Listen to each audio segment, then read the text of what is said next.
Hey, welcome back to the devlog. First thing you're gonna notice over here is this shiny new logo, Happy Accident Studios. That's it, don't ask any questions. That's it. It's the big boy studio. We're a serious Big boy. game development studio now. We're not playing around. Yeah. So what do you think we do? Do you think this is a game? We're making games? Jeez. Well, it is. Anyway, speaking of making games, in our last devlog, you might have seen that we were working on our first biome for this game, LYBMUS. To refresh, LYBMUS is a real-time roguelike deck builder. If you want to hear any more, watch the previous video. We actually decided to start work and actually finish work on the first boss fight of the game. It's a good roguelike without a good boss fight. Right, and this is an important milestone. Earlier I mentioned we were working on the first biome, and the one thing we need to really cap it off and move on to the next phase is just a solid boss fight. And when we were designing this boss fight, we had 3 design problems in mind that we wanted to address. Number 1, we wanted to capture a feeling of a draft. Now, those who are into card games like Magic the Gathering, for example, are pretty familiar with this term, but for those who aren't, there is this great tradition in card games. I do try to craft a certain perfect hand of cards. And sometimes in trading card games, for example, you do that by picking cards from a pack. The really interesting thing about this dynamic is when you draft cards, it's not just about getting the cards that you need, but also trying to deprive your opponent of the cards that they need. Right, so actually, you've probably already seen draft mechanics in roguelike deck builders. Every time you draft a card, you get to choose a card. You're usually offered like 3 choices, 4 choices sometimes. And you pick one out of those choices to take and put into your deck. So essentially that's what we're doing, but we decided that, hey, maybe what's a cool twist is that if the boss could also have that mechanic.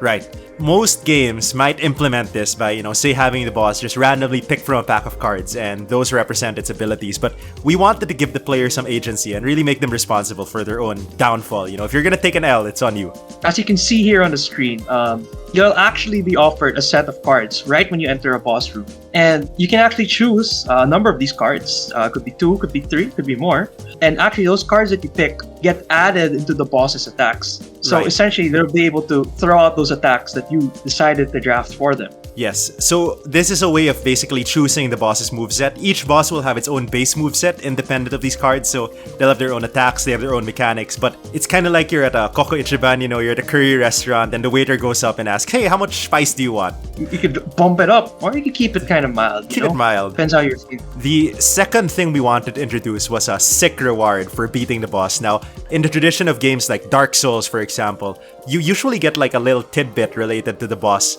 after you defeat them. So in a game like Dark Souls, for example, it might be their weapon. You can go use that. Obviously, it's a nerfed version, but it's still pretty cool.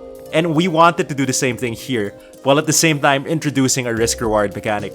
At the end of the boss fight, you get to choose one of those cards to put into your deck. Right. It's I want to bring back the curry restaurant metaphor, If you go for the maximum spice level, there's a little tasty reward waiting for you.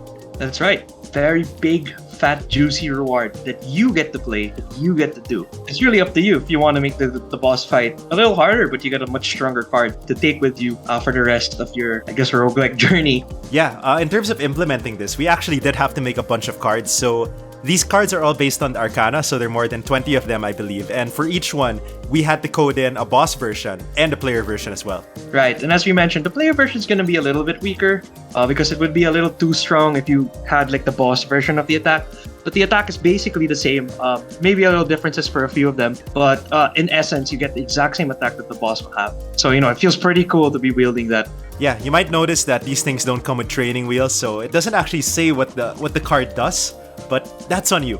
We wanted that classic experience of, really figuring things out as you play the game more and more. Your meta progression in terms of the game isn't just, unlocking new cards or unlocking new levels. It's also unlocking new knowledge within yourself. Wow. So you do get better at the game because you accumulate knowledge about the cards, about the bosses. And because you get to choose what the cards are, some cards are more attuned for some of the bosses. So, using your gamer knowledge, you might realize, hey, it might make this fight a lot easier if I choose these cards for the boss instead of this. Right, and that brings us to the third design goal that we were trying to hit with this kind of draft system. We wanted to increase the variety and replayability of the game. Now, obviously, like any good roguelike, you're going to be dying to these bosses a bunch of times, and we wanted to make sure that, aside from it being completely your fault, it felt fresh each time. So by having basically all these different permutations per boss, it can be a different experience every time you fight, and you can even calibrate the difficulty level. If you're running low on health and you want to give yourself an easier time for the boss fight, then you might decide to draft these cards that are a lot easier to play against. There you go. So we don't want to lay out every single boss card right now. We'll leave that to you to experience in the actual game. But this is a big milestone because it marks the end of our first floor basically, with a few more tweaks. In the next few devlogs, you can probably expect that we'll be going to the next floor. So we'll be working a brand new biome, probably some new enemies, new features, and eventually a new boss as well, using the same modular draft system, but with a little something extra. So actually the way we built this out is, it's a lot easier now to iterate upon what we've already made. So things should go a lot faster. Should. We're lazy. We're not just indie. We're lazy. But we're professionals. Yeah, we're super serious. Super. Can't stress it enough. Super, super serious. We have quotas to hit. Anyway, speaking of quotas, please do help us hit our quota by liking this video, subscribing to the channel if you want to see more, and over here we're going to throw a link into our Discord channel, fresh right off the press Discord channel. You can tune in if you want to learn about the game, be posted any future updates when we need testers in the future, or you want to see exclusive concept art. All of that is going to be going in the channel in the near future. There you go. If you want to complain that we're not releasing videos, that's the place. That's the place to complain in. Anyway, yeah, keep drafting those cards, make good life decisions, and we'll see you in the next devlog.